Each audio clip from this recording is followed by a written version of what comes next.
The biggest thing that hits me is that most people at work feel victimized. They feel victimized by processes, by leaders, by coworkers, often because they feel like a number. They feel like they don't have any kind of say in what's happening to them at work. And the same thing in many cases is the way it is for customers too. The customers are also often feeling like, well, we're just kind of hopeless, or like we're just out here just like paying money and getting this service, but like, is our voice ever really heard in the process? Helping you create loyal customers and loyal employees, all through the power of simplicity. This is the Simple Brand Podcast, now heard around the world, including Clearfield, Utah. I'm your host, Matt Lyles, and this week, I'm talking with Heather Younger. Heather's an international keynote speaker, and she's the founder and CEO of Employee Fanatics, a leading employee engagement firm. She's the host of the Leadership with Heart podcast, and she's the author of 3 best-selling leadership and employee engagement books, including her latest, The Art of Active Listening: How People at Work Feel Heard, Valued, and Understood. And if you've been listening to me for a while, then you know one of the steps for empathizing with your people, whether it's your customers or your employees, is the process of active listening. The problem is that, well, most people think they're doing a pretty good job of active listening, but it turns out they're actually not. There are some key steps that we tend to leave out. Thankfully, Heather's got a framework that helps ensure that you include these steps every time. And when you do active listening right, it'll make the difference between assuming what your people want and actually knowing what they want. And that's all the difference in the world. So here it is. Here's my interview with Heather Younger. Hi, Heather. Welcome to the show. Thanks for having me. Well, I'm excited to talk about the art of active listening. I'm excited about it too. But full disclosure, I got to be honest here. Out of all the interviews that I've done, I think this may be the one where I'm likely the most nervous because we're talking about active listening. And as I'm making sure about the sound levels are steady, as I'm looking through all my notes and my prepared questions, I've got to make sure that I'm actively listening to you. It's so true. That's exactly what we all get caught up on, I think. I think we just, there's all the things. And then someone's right beside us, right in front of us, and they need us to be there for them. And we're just so focused on all the things. So we never really listen. Well, and you know me, I focus on customer experience and employee experience. And I believe that much of what we deliver is the same across both of those channels to both of those parties. And I think one of the things that customers and employees want the most is to feel valued. So how can actively listening to them help them feel valued? I think the biggest thing is active listening takes us from thinking we know what other people want to actually knowing what they want. And then it allows us to meet that need, like pinpoint that need for them and go fix and solution for the thing we know versus the thing we assume or the thing we guess. That's the difference. Yeah, well, and we all know what happens when we assume. Oh, yeah. And so what's interesting to me, so for the book, you surveyed over 30,000 different people, employees and customers around this. So it's not just based off of articles, not just based off of theories and anecdotes. Like there's real data, like real heavy data to back this up. So I'm curious, with all this data, was there anything in there that really jumped out at you, that really surprised you with the findings?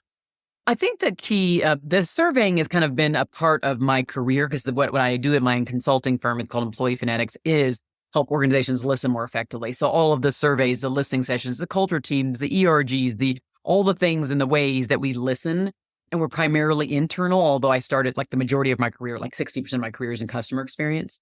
And as I would go through either listening to the people in person, seeing their survey responses, doing the focus groups, any of those types of things, the biggest thing that hits me is that most people at work feel victimized. They feel victimized by processes, by leaders, by coworkers often because they feel like a number. They feel like they don't have any kind of say in what's happening to them at work. And the same thing in many cases is the way it is for customers too. The customers are also often feeling like, well, we're just kind of hopeless, or like we're just out here just like paying money and getting this service, but like, is our voice ever really heard in the process?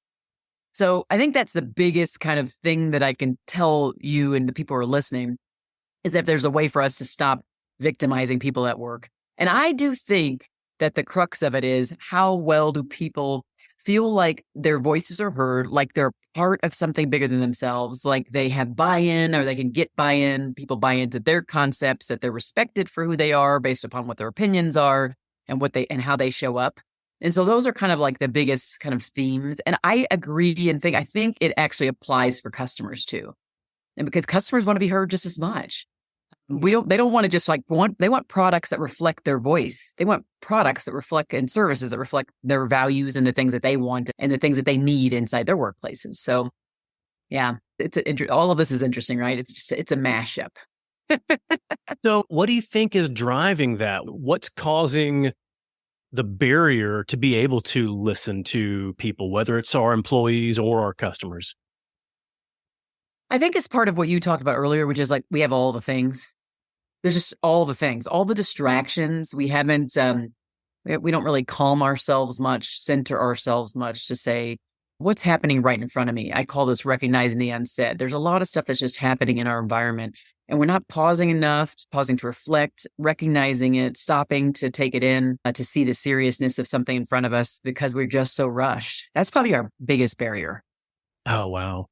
And honestly, I think that's a barrier even in our work sometimes, like where we know we should be focused on a certain task or a certain project, but we've got Slack messages, emails, texts, people popping in the door, all these different distractions.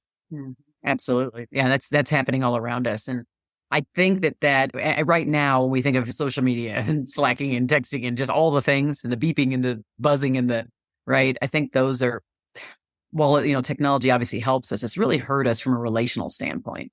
And so that I would venture to guess prior to that, we were much better listeners. There's a lot of people that still listen to respond. That's kind of been going on for centuries, right? We listen to respond. We listen to get our word out. But I would venture to think that we are much better pre all the tech that's exploded onto the scene.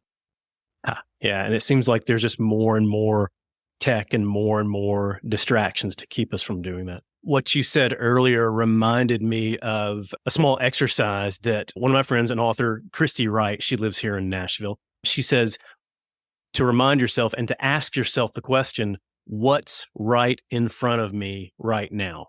Whether that's someone that you're supposed to be present with and listening to, or whether that's a certain task or a certain thing that you're supposed to be focusing on and not paying attention to all the different distractions. What's right in front of me, or who's right in front of me right now? Absolutely. I would say that like listening to someone else is the biggest gift we can give them because it's so rarely that it happens for us. And so we feel it more profoundly when someone gives us their presence that way. So based on that, it sounds like active listening is more than just hearing what someone is saying. What truly goes into active listening? Yeah, I have like in that book, The Art of Active Listening, I go through a 5-part framework, kind of 5 steps.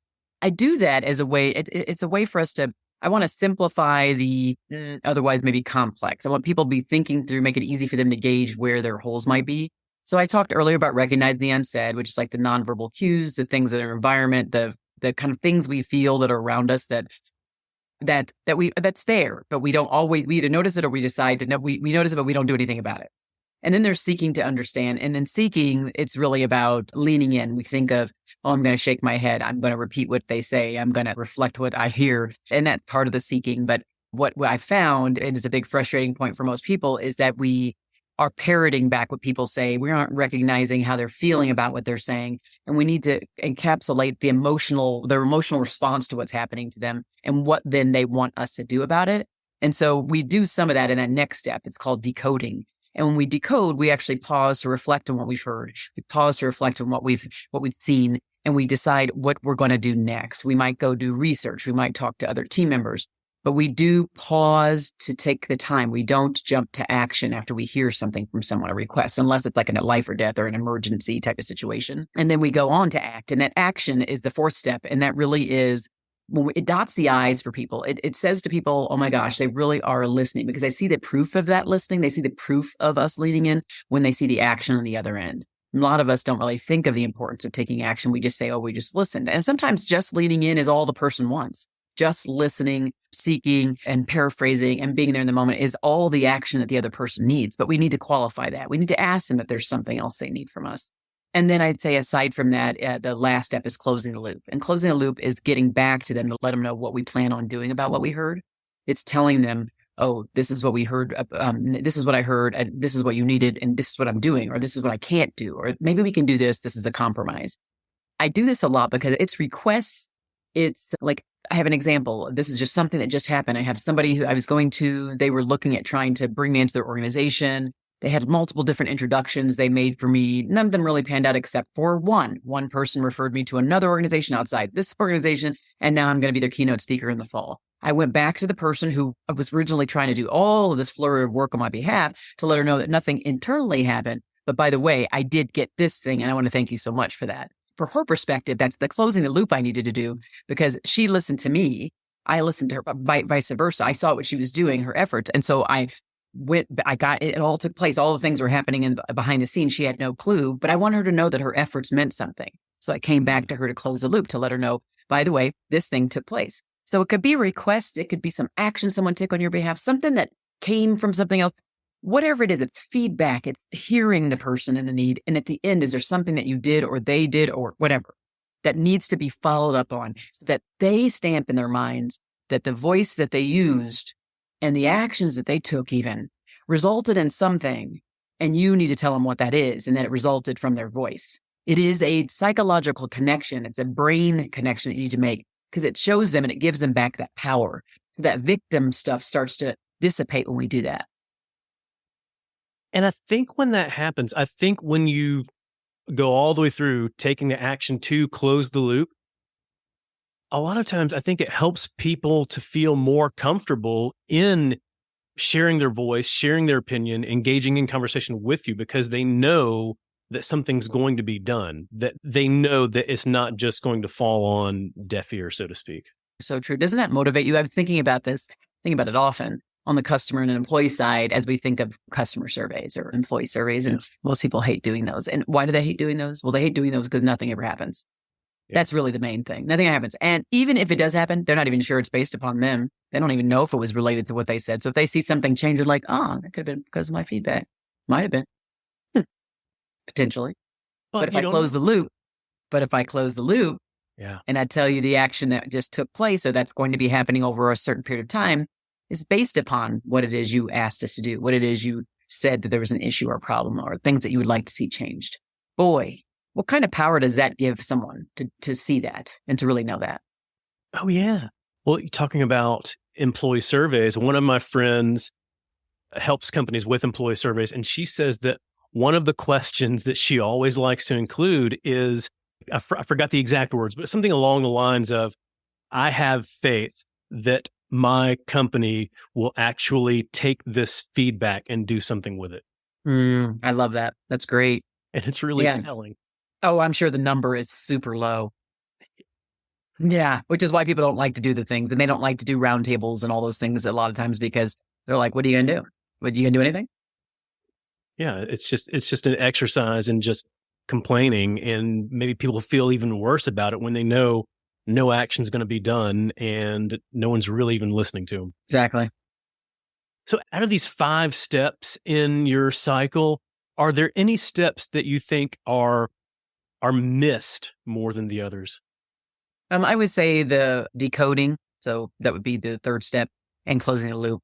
Most people don't pause. We mostly want to jump into action, and we're doing it for a good reason. We think it's coming from our heart. We think we're good people because we want to go act.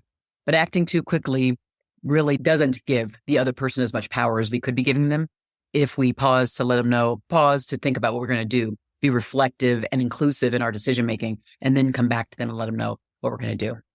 And then the other one on closing the loop. Yeah, we are so proud of ourselves after we've taken some action based upon what someone said. we rarely go back and go, oh my gosh, did you see that thing? We did that thing, or we're doing that thing. Did you? And it's because of you. Like, thank you so much. And that was so cool. And every time we take action along the way, we continue to fill them in on what's happening. And it's because of them. And again, it says to them, wow, I'm kind of important. Wow, I'm not just a number. They think I'm valuable. Yeah. That goes back to what everybody wants. Everybody wants to feel valued. My theory around not closing the loop, I think, has to do with the fact that, especially in professional environments, we're in such fast-paced, distraction-oriented environments that we're always focused on the next action. As soon as we finish an action, we're on to the next action. And so because of that, we forget to talk about the action that we just did. It's so true. Yeah. And that's why, like, for example, let's say if you're a manager or someone else, the best way to be able to follow up is when you do your one-on-one meetings. You should be having one-on-one weekly meetings. When you do that, you can do that. But I think, like, even if it's a customer, it's not somebody you manage, it might be an account you manage or a customer you have, you still should be doing like a quarterly review, or should be doing some kind of follow-up with different customers on a regular basis, on the key customers especially, to let them know, and maybe like one-to-many, like in newsletters or videos or some kind of like thing that you're, updates inside of a software system to let them know this thing is happening based upon their voice or based upon a previous survey. So I think no matter what, there's a way to do it. You just have to be intentional, and you have to know that it's super important. I don't think people really understand the importance of leaving someone feeling like they're valued, heard, and understood. I think people they just don't think of it. They just like, oh, it's just something we do. It's just something I just listen to this person. We got to think it through. We have to think it through. And maybe it helps to remind that person, to remind the listener, hey, the last time you wanted someone to listen to you, how did you feel during the process? Exactly. Absolutely. I mean, that's a good one. So I want to go back to decoding, because this, to me, this is the one that's the most fascinating to me, because it's one that I haven't really spent much time understanding. So what would be the ideal way to go through the decoding step? The biggest thing is, like, after they've talked to you, so you've leaned into the seeking phase to really try to gather, and you think you know what they want because you've asked them what at the end, if there's action you need to take, you've asked them what that action is that they want you to take. So now you're like, okay, thank you so much. Gosh, that was a lot, and I didn't realize. Do you mind if I come back to you in the next 24 hours? If I come back to you in the next 72 hours, give me a time to think about it a little more, to go do some research, to talk to the team, and then I will come back to you. And then I'll do that by, let's say, Friday. I'm just kind of giving a good date. And then make sure you follow up by Friday. Even if you don't have the answer, even if you've done some of the research but you're not done, follow back up and say, oh, I know I said there's 72 hours. I don't quite have the answer. I don't quite have this, but I just wanted to be respectful, let you know I am still working on it. I know I've reached that kind of mark of when I told you to be back to you. Then finish it up and give them a new deadline. So say, okay, I promise I'll have something in the next couple of days. Then you come back to them and you let them know what's happening. That's the close the loop part. But in between, it's all the research, the reflection, the collaboration, the inclusion of other people to decide what next steps are. That is the decoding process. And it sounds like there's an importance of maybe micro closing of loops along the way at each step, saying, okay, I've listened to you, I've understood, or like, now can I take this time? Here's my next step. And to me, like, that kind of helps close the loop at each step through that cycle. That's exactly right. Yeah. It's, if you think about, so when I go back to the person and they're like, okay, great, no problem. Well, there's not like, I'll just continue my decoding and come back and start the action, or figure out if there's any action and then come back to close the loop. But if for some reason I go back to them and they tell me more, there's more information, I enter back into the cycle by paying attention to the emotional state, leaning in to hear some more. So I'm kind of, so sometimes you're like in the decoding phase, you come back to let them know you can't do something, and now they send you back to the beginning. It doesn't always go like full on linear or full on just like 1, 2, 3, 4, 5. Sometimes you're one place and they kick you right back to the beginning, depending on what they're doing. If they all of a sudden feed you more information, but let's assume they're like, okay, great, come back to me. You're right. Every time you take an action, if there's 3 things that you're going to do or 3 promises you're going to make, the key with closing the loop is to come back at each one of the milestones to be like, oh, did you see this? And that would be the same above organization or 2 customers to say, these are 3 things we promised. And did you see that? Like last week, here's what you did. It was because of you. And then 3 months later, did you see we finished this thing? And it was because of you. And you come back again. And so you have to continue to do the closing the loops at every milestone for sure. Gotcha. Yeah. I think it's really helpful just to put less of the guessing on the other person's part. Like, did they even listen? Are they doing anything? I don't know. Exactly. Yep. So in the examples that you were talking about, we've talked about how, someone will ask for something, you'll make a promise, you'll deliver on that promise. But what if somebody asks for something and you can't actually give them what they're asking for? How do you solve for that? Yeah. I mean, it's not a hard thing to do. I think there's two things I want to say there. One is if they have heard you if they've built a relationship with you and you built one with them up front of trust, respect, mutual communication, collaboration on different things, then when you have to go to them with, sorry, we can't do this, or we've looked and we can't do this, it doesn't hurt as bad, or they're not taking it necessarily out of line. And here's what I would say too, is that with action, the action phase, you don't have to act on everything. Sometimes you go back and you're like, that action is not going to align with our strategic journey, our path. And it doesn't make sense for we haven't heard any of this feedback from other customers. Maybe this customer is not a huge strategic client, so the value isn't there. Or again, internally, the same thing. Is this going to benefit all employees, all stakeholders? So evaluating the strategic nature of the action you want to take, I think, is key. Figuring out if it's life or death, is the house on fire or not? And then saying, what's the impact to more than one person or to the relationship or whatever it is? It's not always required. And you come back to them and you just say, we did the research. I heard what you said here. You were talking about this. I went back and talked to the team and we looked and we dug deep. And then I went here and then I did this. So now they're hearing the journey you went on on their behalf. And then you come back. But one thing we discovered is actually this thing isn't in fact broken. But what sometimes does happen is you say this thing that you thought we need to change actually is not the issue. Because I did go back and dig deeper, this is what we found, which is another thing we can solve for. And this would do this and this for you. What do you think? And now they're like, oh, okay. Or sometimes they're like, okay, well, I guess you can't do that. At least we tried. But they know that we went on a journey on their behalf. We didn't just hear them and drop the ball. We didn't hear them and never said anything back. We went on a journey in the decoding phase on their behalf before we decided whether we could or couldn't take action or whether there was a compromise to the action. It's very logical, super reasonable, and super respectful to do it that way. A lot of times, I think we'll say, okay, you asked for this. We can't do this. Here's what we can do. And we think that helps. I really appreciate that step of decoding and then explaining the decoding process, because like you said, it's sharing the journey that you went on to research and figure out how you could solve their problem, and lets them know, you know what, like I went to bat for you. I'm not just saying that I went to bat for you. Here's what I actually did. Yep. It does. It's like value, like the value prop is loaded in the act, in that background act. It's like, because it's partly actions embedded there. It's embedded in the fact that you decided to take more time and not just discount what it is, their voices, what they wanted from you. And you went that extra mile, even though maybe you didn't land on the exact place they wanted. And sometimes a lot of people like recognize that they may not really get what they're asking for. What they really want is to just be heard. So true. And they feel heard even if you say no. They feel heard if they see you went on a journey for them. Is there anything that we should avoid? Any actions or phrases or things that we should avoid as we're trying to listen better? I think the parroting thing is a big one. Don't parrot back what someone said to you. This is something that was taught to us a long time ago, where someone says something, we go, what I hear you say is this, and this is what you said. And they try to say the exact same words that what they said. And then it's, okay, it feels like you are a parrot.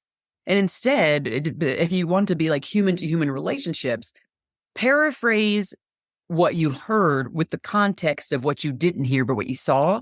So sense for their emotional feelings around what it is they've said. So when you paraphrase, you include the emotional stuff too, or the stuff of like, I felt anxious about that. I felt unsettled about that. That frustrated me. I got excited about that, whatever that is. And so you paraphrase it all into one. So it could be like someone shares information with you. You've already gotten to the bottom of that conversation and you realize they don't actually want you to do a thing. They just want to talk to you. But at the end you say, oh my gosh, well, Matt, that was a lot. And I can't even imagine what you're going through right now. And that when you talked about I could see how unsettled it left you. And I just, let me know, is there anything I can do? Or tell me, would you like for us to talk this through and come up with a plan? Whatever that is. But that's the way you go at it. It's not And then you said this, and I heard you say this. It's so robotic. And so whoever gave it to us originally, I think it was from the right place, and it probably worked early on. But now that we have been in this, now we've become super robotic about it. And it's not filling people up. If we want people to be filled up, we got to meet them where they're at, and we got to meet them in the way that they need to be communicated with as well. And I think when someone focuses on that parroting action, like I heard you say this, and just simply says and simply regurgitates the exact same words back to them, a lot of times we can say certain words and certain phrases and sentences, and we know what it means in our head. And the other person will hear those certain words, phrases, and sentences, but they'll have a completely different meaning in their head. So if we just regurgitate, I heard you say this, it may tell the person that we know what they're saying when really we don't really know.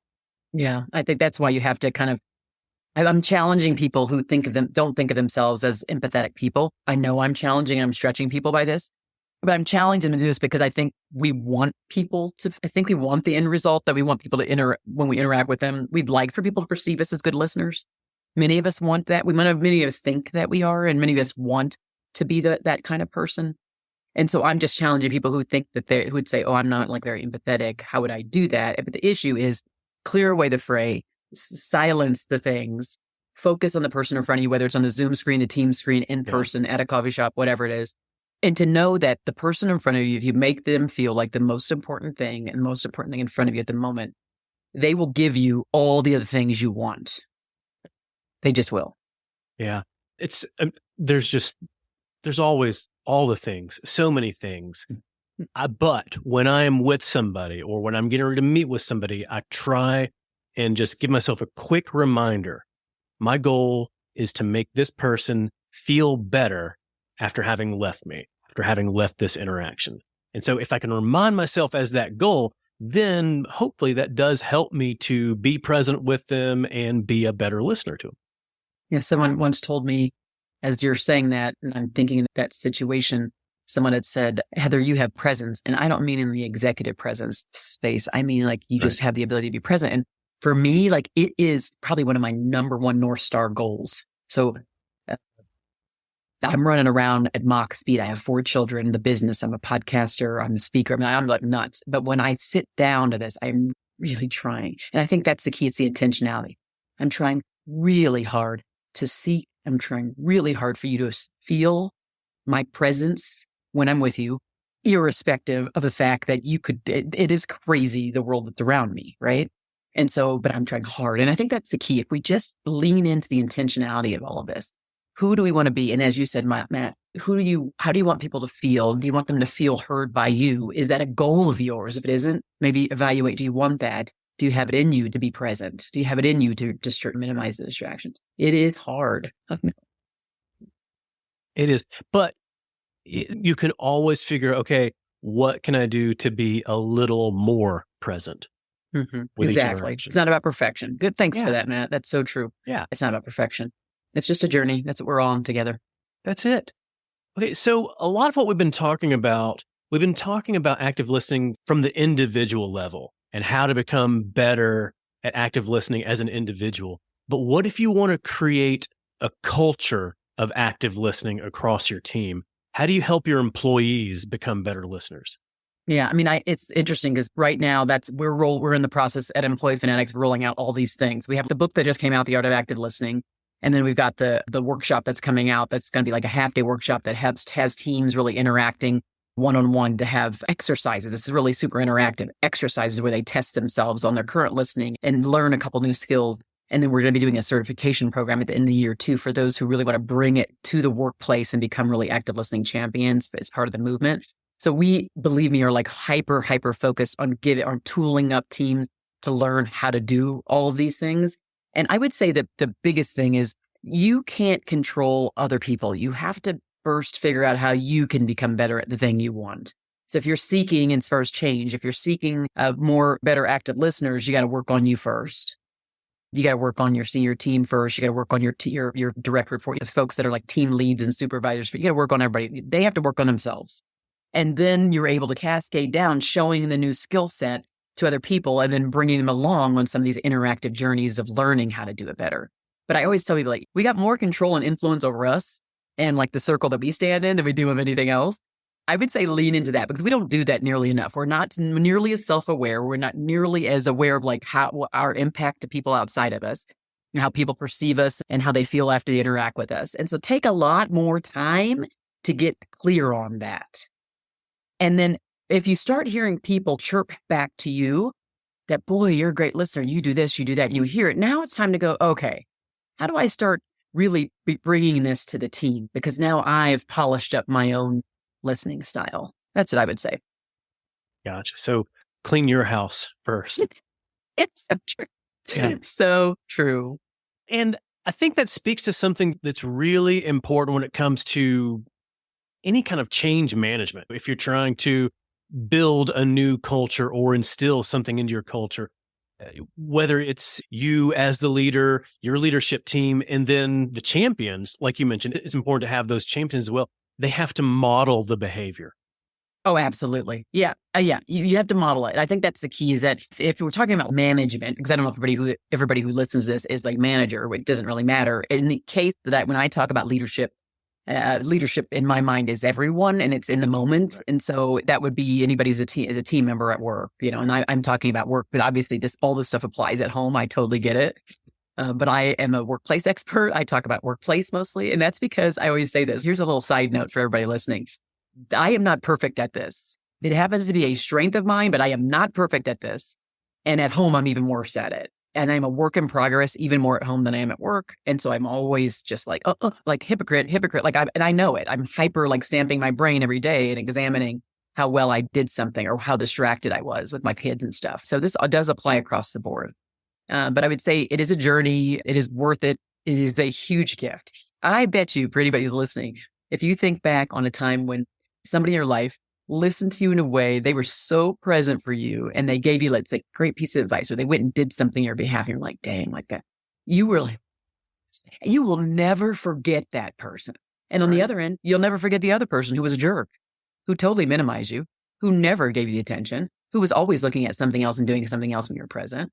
You'll never forget that person either. And then the question is, which one would you rather be? And who would you rather be more loyal to? Exactly.